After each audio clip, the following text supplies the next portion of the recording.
The Social Turns 5. Welcome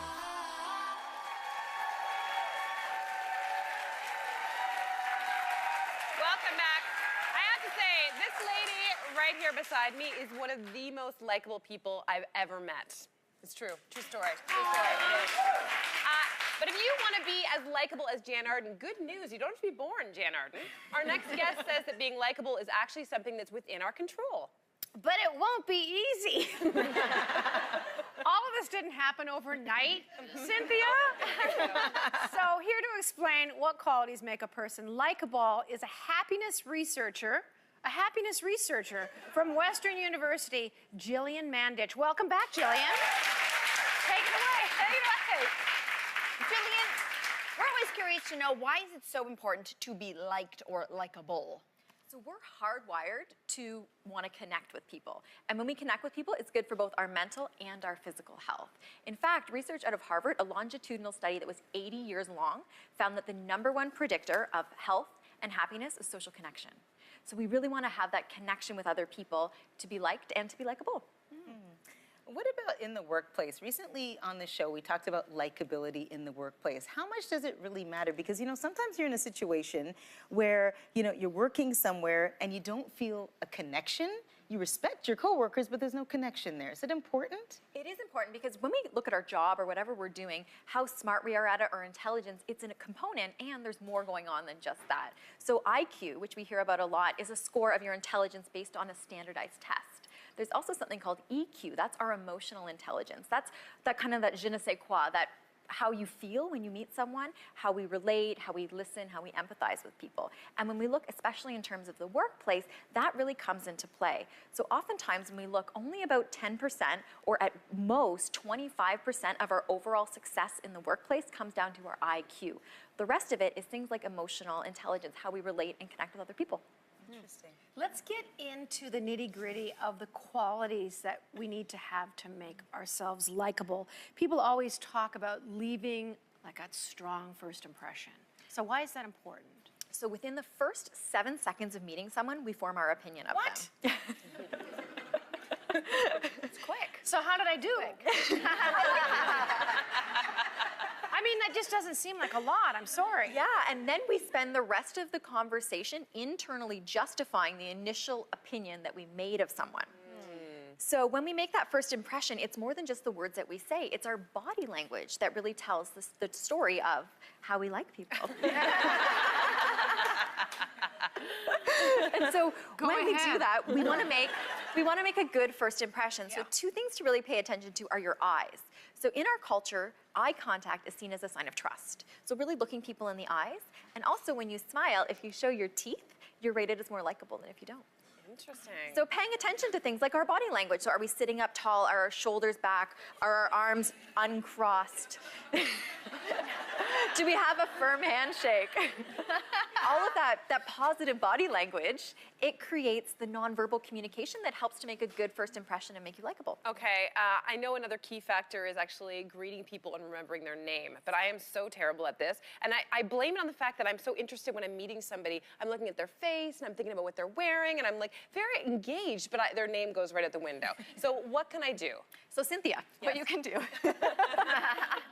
is oftentimes when we hear our name, we connect more with people. Dale Carnegie, he says that hearing our name is the sweetest sound that we could ever hear in any language. So when you meet someone, really making an effort to use their name in conversation can help make you seem more likable to someone. There was research on an fMRI study that looks at a brain scan, and they found there's areas of activation in the left hemisphere of your brain that are activated only when you hear your own name. So you could hear any kind of other names, you don't see that activation, but with your name, you get that stimulation. So what that tells us is that we are biologically wired and we respond more when we hear our own name. So trying to use that in conversation can make you more likable. Okay, so Gillian, I know I've tried all the things you're supposed to do, which is like you repeat the person's name as they say it. Nothing sticks. Is there anything else that can help me out? Gillian. Yes. I have a couple tips. So when you meet someone, you can create an association in your mind. So if you meet Mary, for example, you can picture her with little lambs around her. Right. And then you can kind of hopefully make that connection because it's silly and fun and you might remember it. You can also also hand someone your cell phone and ask them to put your number in your phone. That's what I do. I'll do that. They'll save their name. Or you can ask someone for their email. And what's really great about that is you're showing that beyond your meeting right there, you want to continue to connect with them. You can also, if you're at a social setting at a party, for example, have a friend with a cue or a word that you use. So if they come into the conversation and you do that sign or that cue, they'll introduce themselves to the person so you can hear their name again. Or you can try honesty. You know, sometimes honesty is the best policy. Oh, no, no, no. That's where I draw the line. You can say it's on the tip of your tongue, or you can't remember, and then, you know, we all forget What about names saying, from time to time. I've forgotten what your name is, Yeah. I'm sorry, is that Yeah, something? absolutely, because Okay. it all happens. We can relate to that, right? Okay. So it's being honest. Yeah, honesty is always the best policy, right? Okay, so touch is a powerful tool. I know this because I'm a hugger. I do this a lot. So how can we, oh boy, I'm trying to phrase this in the correct way without being PC. Can you use touch as a tool to become more likable? So yeah, when you touch someone, we release oxytocin, and that's a neurotransmitter that helps us build trust and a lot of positive feelings. So when you touch someone, when you hug or you touch them on their arm or something, it releases that oxytocin into your body, which feels good. Although it's really important to remember that the touch has to be appropriate and wanted. Thank you for saying that. When you Jimmy. touch someone. Thank you. And so when you do that, you can actually feel more connected to people. So there's research that shows that waitresses, they get bigger tips if they touch the people. When you walk into a store, if you're gently touched by a greeter, you're more likely to spend more money. And if you're asking someone for a favor or request, if you touch them while you do it, they're more likely to say yes. Yeah, and hopefully they don't come to get you. Cops in the background. Let's talk about phones. And how do smartphones factor into likability? So there was research done in 2016 that people spend 4 hours and 15 minutes on their phone per day. Yeah. So while phones can be great and it can be an excellent way to communicate, when you're having that in-person interaction and you get a notification or a beep and they look over, it takes them out of your conversation. So a likable person puts away their phone and they really focus on the conversation at hand. And what happens is people rate those conversations more effective, they feel more connected to the person, and overall the experience in that conversation of them being really present, they rate it as an overall better conversation. Got to put those phones away. Even off the table, like if you're having dinner, Yeah. put the phones right off the table. Okay. There are really good talkers and really good listeners. People are always talking about, you know, it's important to listen. Why do you think it's important just to be curious and to be better at those two things? So curiosity is the sort of secret sauce of a conversation, because so often when someone's talking to us, in our mind we're thinking about how we're going to respond or what they have to say and how it affects us. So a likable person gets really curious and asks questions, so it shows that they're engaged and they're present in the conversation, and it makes the other person feel heard.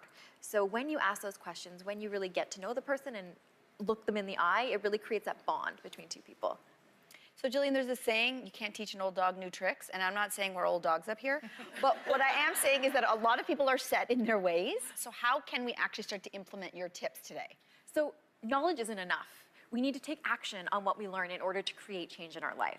So when we look at the science of the psychology of behavior change, if we want to make effective long-term changes, it's about really making small changes over time. So pick one thing that we did today and try that, make it a habit, and then from there you could build. I love ending on a happy note, Gillian. So positive. Thank you so much for this. Thank you so much, Gillian.